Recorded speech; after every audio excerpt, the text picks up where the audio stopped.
यथार्थ मोक्ष।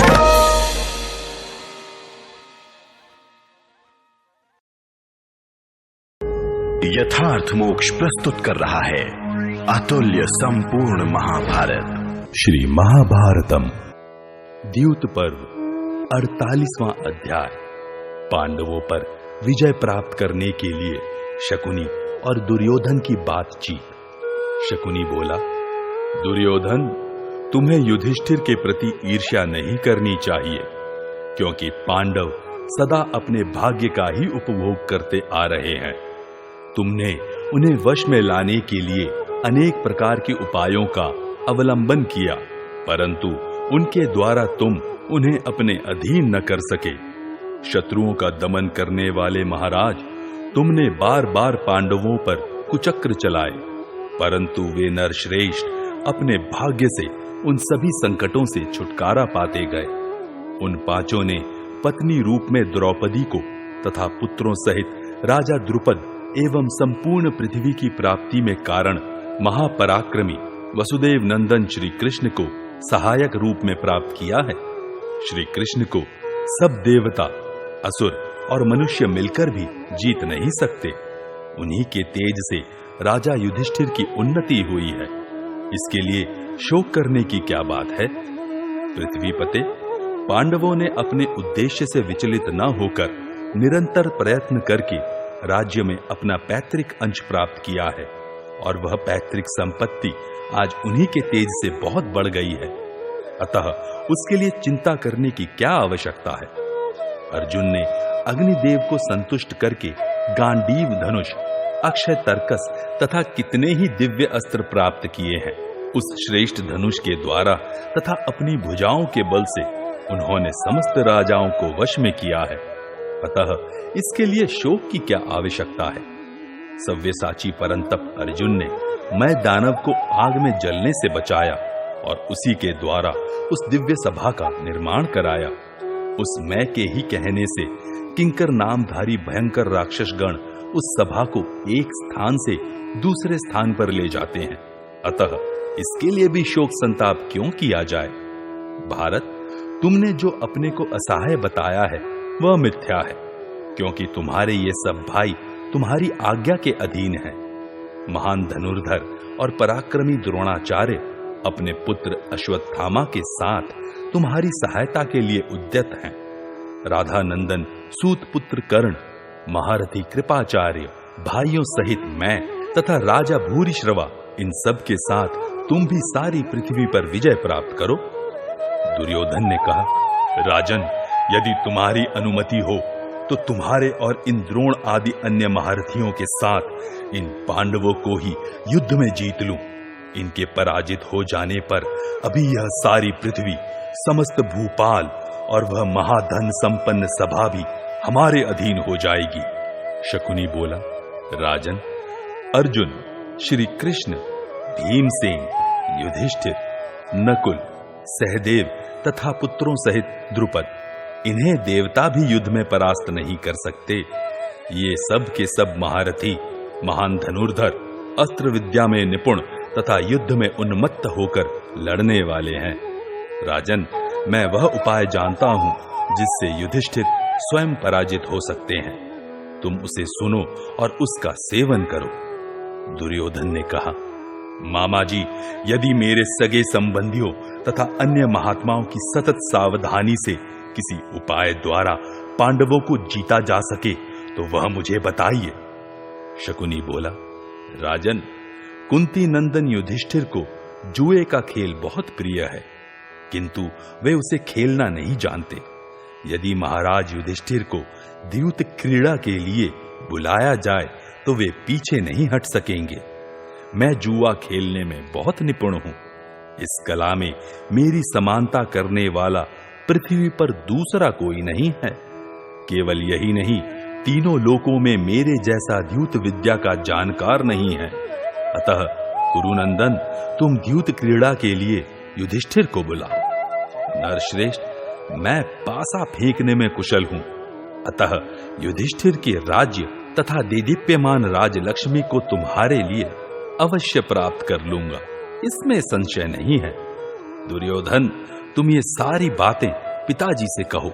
उनकी आज्ञा मिल जाने पर मैं निस्संदेह पांडवों को जीत लूंगा। दुर्योधन ने कहा, सुबल नंदन, आप ही कुरुकुल के प्रधान महाराज धृतराष्ट्र से इन सब बातों को यथोचित रूप से कहिए, मैं स्वयं कुछ नहीं कह सकूंगा।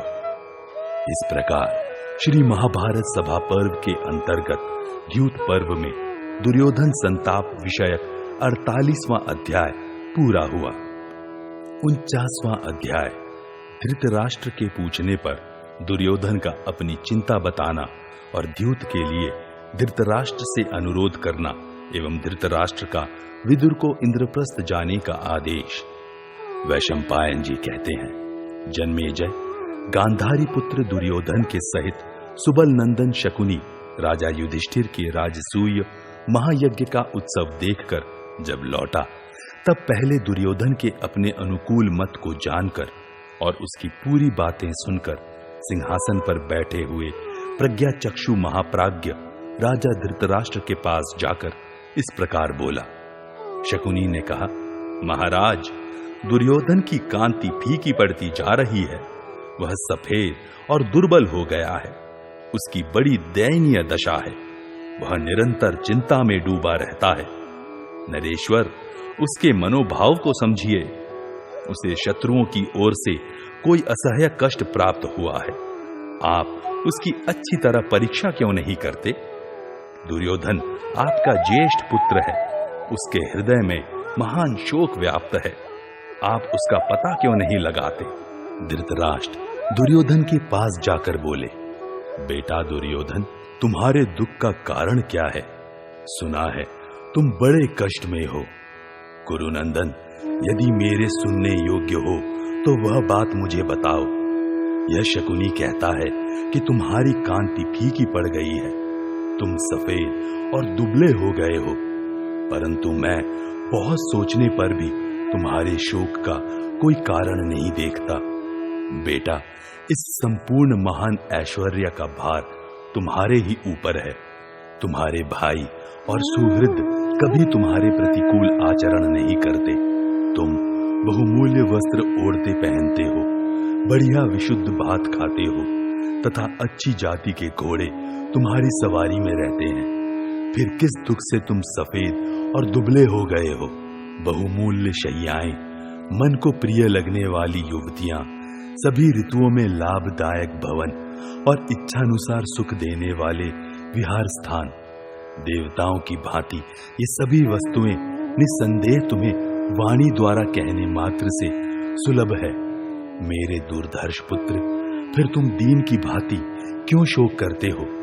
जैसे स्वर्ग में इंद्र को संपूर्ण मनोवांछित भोग सुलभ है, उसी प्रकार समस्त अभिलषित भोग और खाने पीने की विविध उत्तम वस्तुएं तुम्हारे लिए सदा प्रस्तुत हैं। फिर तुम किस लिए शोक करते हो?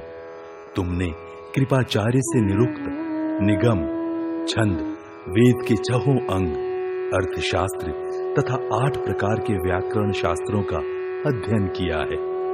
हलायुद्ध, कृपाचार्य तथा द्रोणाचार्य से तुमने अस्त्र विद्या सीखी है। बेटा, तुम इस राज्य के स्वामी होकर इच्छानुसार सब वस्तुओं का उपभोग करते हो। सूत और मागध सदा तुम्हारी स्तुति करते रहते हैं। तुम्हारी बुद्धि की प्रखरता प्रसिद्ध है। तुम इस जगत में ज्येष्ठ पुत्र के लिए सुलभ समस्त राजोचित सुखों के भागी हो, फिर भी तुम्हें कैसे चिंता हो रही है? बेटा, तुम्हारे इस शोक का कारण क्या है, यह मुझे बताओ। वैशंपायन जी कहते हैं, पिता का यह कथन सुनकर क्रोध के वशीभूत हुए मूढ़ दुर्योधन ने उन्हें अपना विचार बताते हुए इस प्रकार उत्तर दिया।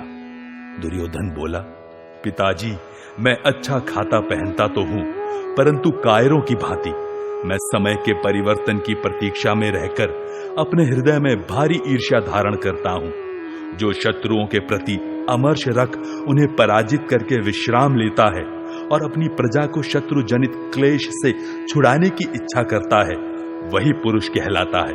भारत संतोष लक्ष्मी और अभिमान का नाश कर देता है। दया और भय ये दोनों भी वैसे ही हैं। इन संतोष आदि से युक्त मनुष्य कभी ऊंचा पद नहीं पा सकता। कुंती नंदन युधिष्ठिर की वह अत्यंत प्रकाशमान राजलक्ष्मी देखकर मुझे भोजन अच्छा नहीं लगता।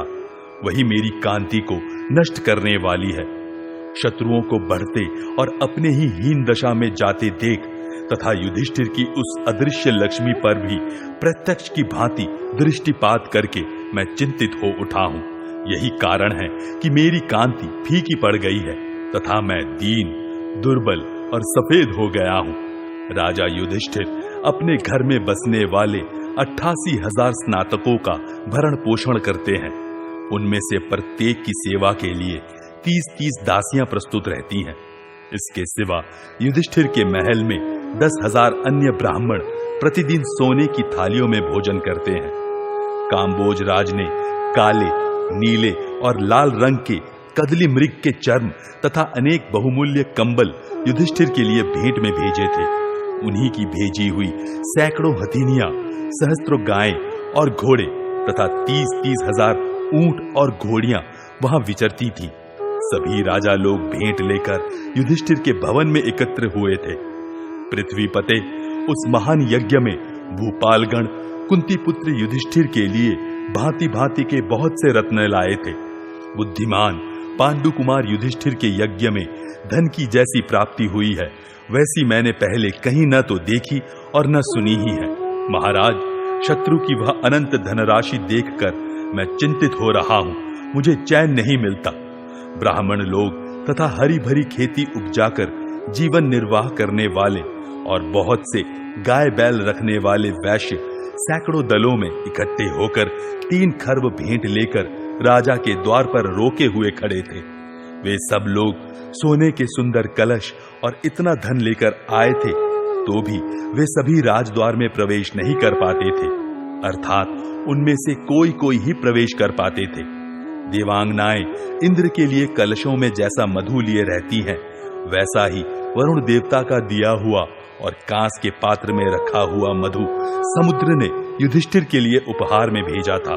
वहां छीके पर रखकर लाया हुआ 1000 स्वर्ण मुद्राओं का बना हुआ कलश रखा था, जिसमें अनेक प्रकार के रत्न जड़े हुए थे।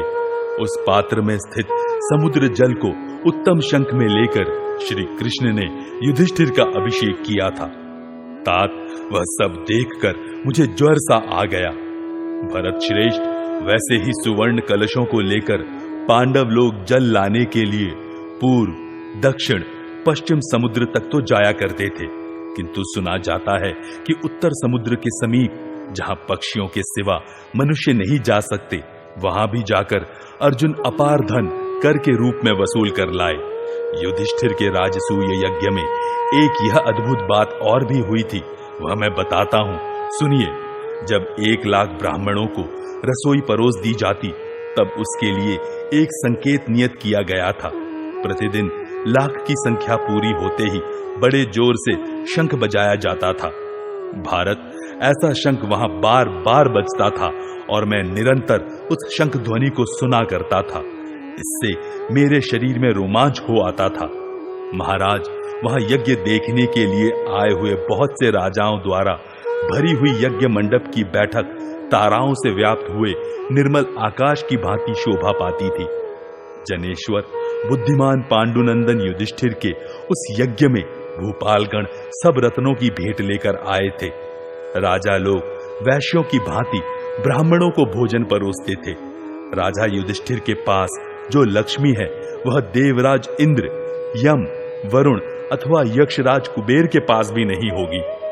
पांडुपुत्र युधिष्ठिर की उस उत्कृष्ट लक्ष्मी को देखकर मेरे हृदय में जलन पैदा हो गई है, अतः मुझे क्षण भर भी शांति नहीं मिलती।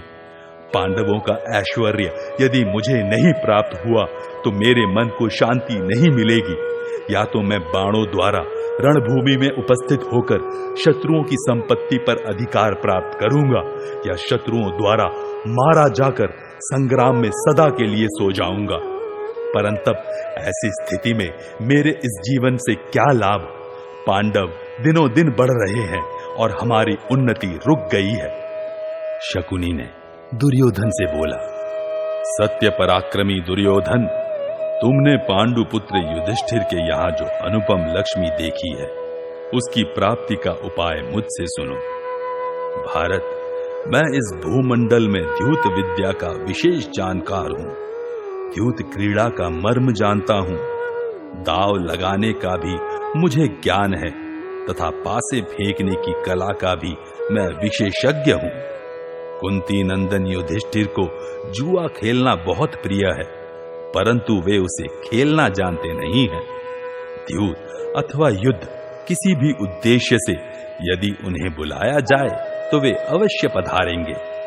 प्रभु, मैं छल करके युधिष्ठिर को निश्चय ही जीत लूंगा और उनकी उस दिव्य समृद्धि को यहां मंगा लूंगा। अतः तुम उन्हें बुलाओ। वैशंपायन जी कहते हैं, जन्मेजय, शकुनी के ऐसा कहने पर राजा दुर्योधन ने तुरंत ही धृतराष्ट्र से इस प्रकार कहा, राजन, ये अक्ष विद्या का मर्म जानने वाले हैं और जुए के द्वारा पांडुपुत्र युधिष्ठिर की राजलक्ष्मी का अपहरण कर लेने का उत्साह रखते हैं, अतः इसके लिए उन्हें आज्ञा दीजिए। धृतराष्ट्र बोले, महाबुद्धिमान विदुर मेरे मंत्री हैं, जिनके आदेश के अनुसार मैं चलता हूं। उनसे मिलकर विचार करने के पश्चात मैं यह समझ सकूंगा कि इस कार्य के संबंध में क्या निश्चय किया जाए। विदुर दूरदर्शी हैं। वे धर्म को सामने रखकर दोनों पक्षों के लिए उचित और परम हित की बात सोचकर उसके अनुकूल ही कार्य का निश्चय बताएंगे। दुर्योधन ने कहा, विदुर जी जब आपसे मिलेंगे तब अवश्य ही आपको इस कार्य से निवृत्त कर देंगे। राजेंद्र, यदि आपने इस कार्य से मुंह मोड़ लिया तो मैं निस्संदेह प्राण त्याग दूंगा। राजन, मेरी मृत्यु हो जाने पर आप विदुर के साथ सुख से रहिएगा और सारी पृथ्वी का राज्य भोगिएगा। मेरे जीवित रहने से आप क्या प्रयोजन सिद्ध करेंगे?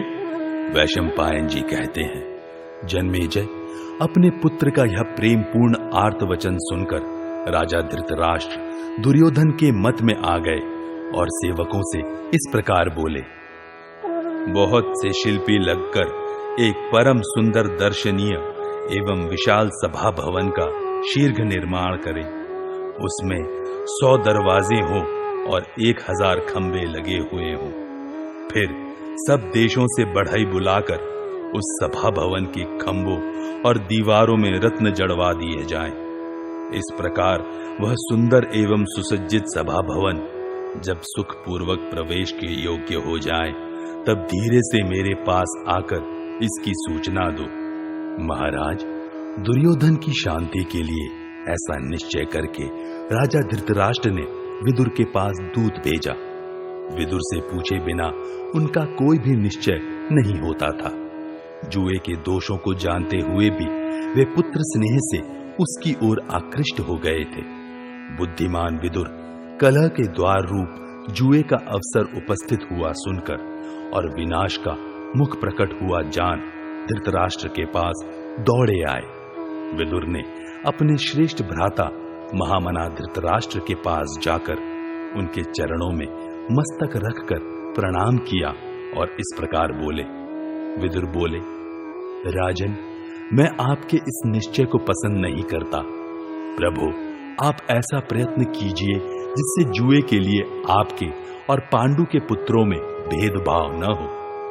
धृतराष्ट्र ने कहा, विदुर, यदि हम लोगों पर देवताओं की कृपा होगी तो मेरे पुत्रों का पांडु पुत्रों के साथ निस्संदेह कलह न होगा।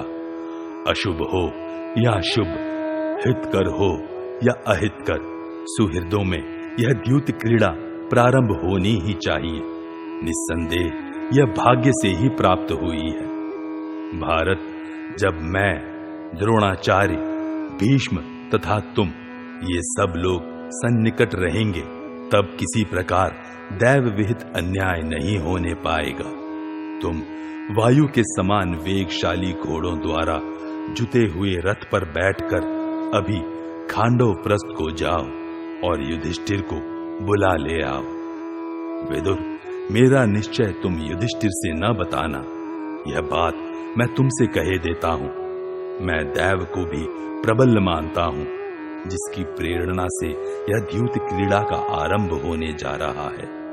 धृतराष्ट्र के ऐसा कहने पर बुद्धिमान विदुर जी यह सोचते हुए कि यह द्यूत क्रीड़ा अच्छी नहीं है, अत्यंत दुखी हो महाज्ञानी गंगानंदन भीष्म जी के पास गए।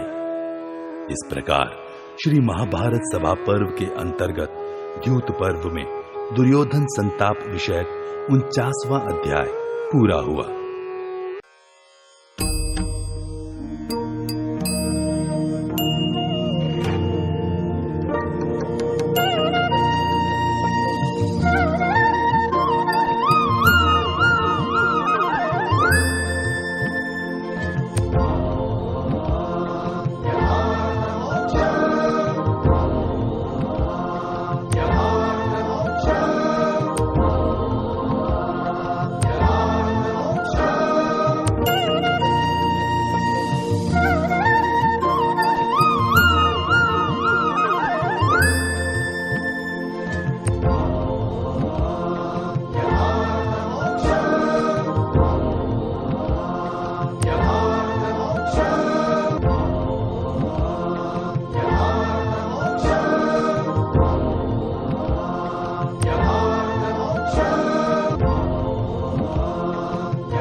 यथार्थ मोक्ष।